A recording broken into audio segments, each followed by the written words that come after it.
These is the most famous destroyers of properties I ever seen in my life.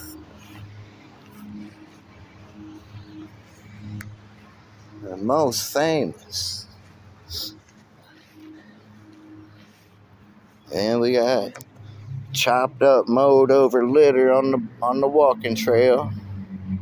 They made sure to cut that litter down real nice and small so it don't grow up too big. Don't want to have to come back and chop it up again. Whoa, did you hear it? Did you hear it? He straight chopped it down. Look, he keeping on going too. He sure did. He went right. We're gonna have to walk back where we just came from, because this one here, he just went and chopped up all that litter we done videoed. He done chopped it all right back up. Oh, he